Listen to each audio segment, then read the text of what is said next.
Continuing with E.B. White's famous book, Charlotte Web. This is Charlotte's Web. This is chapter 13, Good Progress. Far into the night, while the other creatures slept, Charlotte worked on her web. First, she ripped out a few of the orb lines near the center. She left the radio lines alone, as they were needed for support. As she worked, her 8 legs were a great help to her. So were her teeth. She loved to weave, and she was an expert at it. When she was finished ripping things out, her web looked something like this.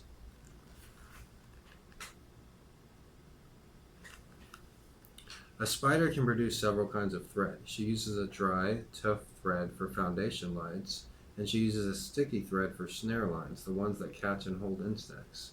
Charlotte decided to use her dry thread for writing the new message. If I write the word terrific with sticky thread, she thought, every bug that comes along will get stuck in it and spoil the effort. Now let's see, the first letter is T. Charlotte climbed to a point at the top of the left-hand side of the web. Swinging her spinnerets into position, she attached her thread and then dropped down. As she dropped down, her spinning tubes went into action and she let out thread. At the bottom, she attached the thread. This formed the upright part of the letter T. Charlotte was not satisfied, however. She climbed up and made another attachment right next to the first. Then she carried the line down so that she had a double line instead of a single line. It will show up better if I make the whole thing with double lines. She climbed back up, moved about an inch to the left, touched her spinnerets to the web, and then carried a line across to the right, forming the top of the T. She repeated this, making it double. Her 8 legs were very busy. Now for the E. Charlotte got interested in her work. She began to talk to herself, as though to cheer herself on. If you had been sitting quietly in the barn cellar that evening, you would have heard something like this. Now for the R. Up we go. Attach, descend, pay out line. Whoa, attach, good. Up you go, repeat. Attach, descend. Pay out line. Whoa, girl, steady now. Attach, climb, attach. Over to the right. Pay out line, attach. Now right down and swing the loop around. Now to the left. Attach, climb, repeat. Okay, easy. Keep those lines together. Now then, out and for the leg of the R. Pay out the line. Whoa, attach, ascend, repeat. Good girl. Whenever you want to get into something, if you want to do something really right, it's good to get into it. Like put everything you got into it. Make it something you enjoy. And so, talking to herself, the spider worked at her difficult task. When it was completed, she felt hungry. She ate a small bug that she had been saving, then she slept. Next morning, Wilbur arose and stood beneath the web. He breathed the morning air into his lungs. Drops of dew, catching the sun, made the web stand out clearly. When Lurvy arrived for breakfast, there was the handsome pig, and over him, woven neatly in block letters, was the word terrific, another miracle. Pig looks so cute here. Lurvy rushed and called Mr. Zuckerman. Mr. Zuckerman rushed and called Mrs. Zuckerman. Mrs. Zuckerman ran to the phone and called the Arables. The Arables climbed into their truck and hurried over. Everybody stood at the pig pen and stared at the web and read the word over and over, while Wilbur, who really felt terrific, stood quietly, swelling out his chest and swinging his snout from side to side. Terrific, breathed Zuckerman in joyful admiration. Edith, you better phone the reporter on the Weekly Chronicle and tell him what has happened. He'll want to know about this. He may want to bring a photographer. There isn't a pig in the whole state that is as terrific as our pig. The news spread. People had journeyed to see Wilbur when he was some pig, came back again to see him now that he was terrific. That afternoon, when Mr. Zuckerman went to milk the cows and clean out the tie-ups, he was still thinking about the wondrous pig he owned. Lurvy, he called, there is to be no more cow manure thrown down in that pig pen. I have a terrific pig.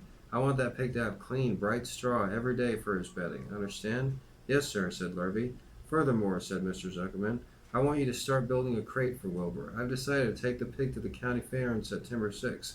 Make that crate large and paint it green with gold letters. What will the letters say? Asked Lurvy. They should say Zuckerman's famous pig.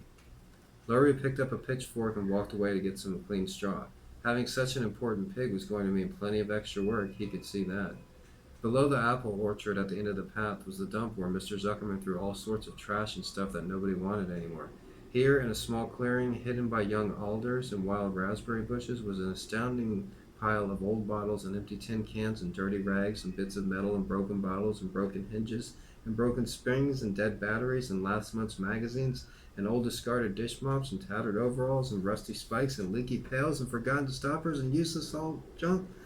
Junk of all kinds, including a wrong-sized crank for a broken ice cream freezer. Now that is a perfect example of a run-on sentence, and I guess it's done intentionally because this is a famous book. Templeton knew the dump and liked it. There were good hiding places there, excellent cover for a rat.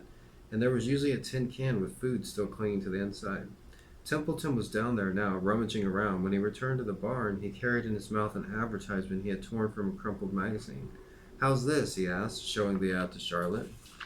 "It says crunchy. Crunchy would be a good word to write in your web." "Just the wrong idea," replied Charlotte. "Couldn't be worse. We don't want Zuckerman to think Wilbur is crunchy. He might start thinking about crisp, crunchy bacon and tasty ham. That would put ideas into his head.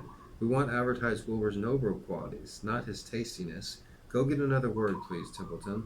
The rat looked disgusted, but he sneaked away to the dump and was back in a while with a strip of cotton cloth. "How's this?" he asked. "It's a label off an old shirt." Charlotte examined the label. It said, "Pre-shrunk."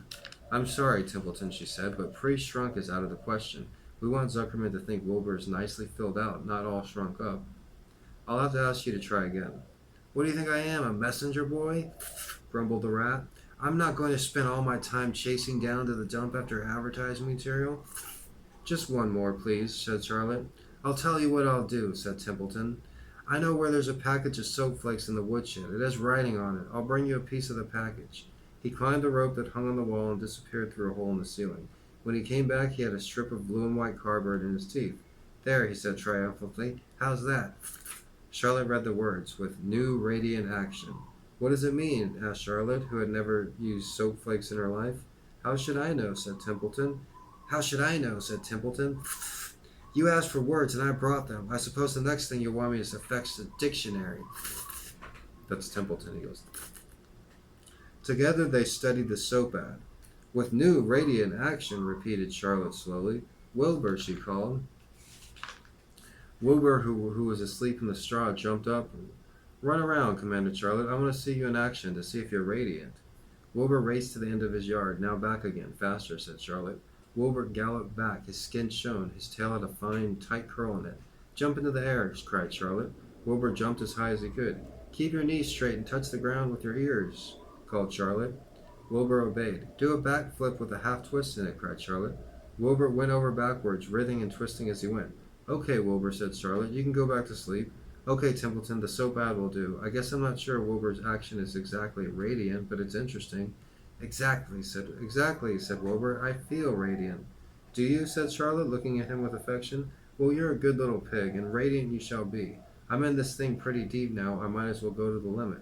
Tired from the romp, Wilbur lay down in the clean straw. He closed his eyes. The straw seemed scratchy, not as comfortable as the cow manure, which was always delightful, soft to lie on. So he pushed the straw to one side and stretched out in the manure. Wilbur sighed. It had been a busy day, his first day of being terrific. Dozens of people had visited his yard during the afternoon, and he had had to stand and pose, looking as terrific as he could. Now he was tired. Fern had arrived and seated herself quietly on her stool in the corner. "Tell me a story, Charlotte," said Wilbur as he lay waiting for sleep to come. "Come, tell me a story." So Charlotte, although she too was tired, did what Wilbur wanted. "Once upon a time," she began, "I had a beautiful cousin who managed to build her web across a small stream. One day a tiny fish leapt into the air and got tangled in the web. My cousin was very much surprised, of course. The fish was thrashing wildly. My cousin hardly dared tackle it, but she did. She swooped down and threw great masses of wrapping material around the fish, who fought bravely to capture it." "Did she succeed?" asked Wilbur. "It was a never-to-be-forgotten battle," said Charlotte. "There was the fish, caught only by one fin, and its tail wildly thrashing and shining in the sun. There was the web, sagging dangerously under the weight of the fish." "How much did the fish weigh?" asked Wilbur eagerly. "I don't know," said Charlotte. "There was my cousin, slipping in, dodging out, beating mercilessly over the head by the wild thrashing fish, dancing in, dancing out, throwing her threads and fighting hard. First she threw a left around the tail. The fish lashed back. Then a left to the tail and a right to the midsection. The fish lashed back. Then she dodged to one side and threw a right, and another right to the fin. Then a hard left to the head, while the web strayed and stretched." "Then what happened?" asked Wilbur. "Nothing," said Charlotte. "The fish lost the battle. My cousin wrapped it up so tight it couldn't budge." "Then what happened?" asked Wilbur.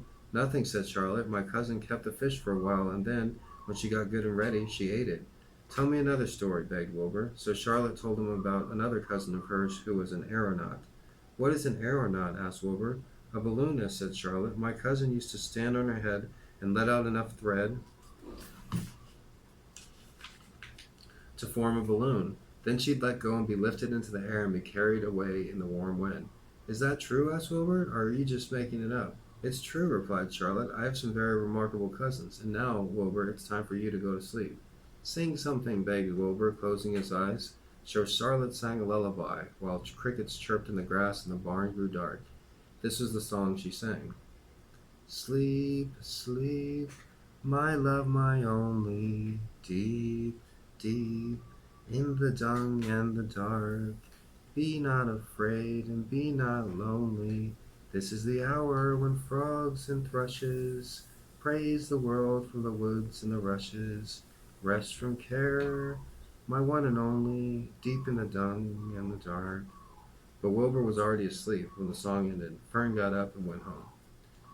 That was from E.B. White's book, Charlotte's Web. If you enjoyed it as much as I did, click the thumbs up button, hit the subscribe button. Write a comment down below what you thought about my reading or what you thought about the book. And I noticed one thing that stood out for me is that after he became the terrific pig, the farmer and the helper Luntz or whatever, they wanted to spruce up his little pig pen, and so they took out the manure and they put in fresh hay. But then when Wilbur was laying on the fresh hay, he said it was too scratchy and he preferred the manure. So he pushed the hay out of the way and laid back down on the old manure. And there's a famous expression, it's the grass is always greener on the other side. And that's what the writer E.B. White was trying to talk about there. So once again, thank you for listening and have a nice day.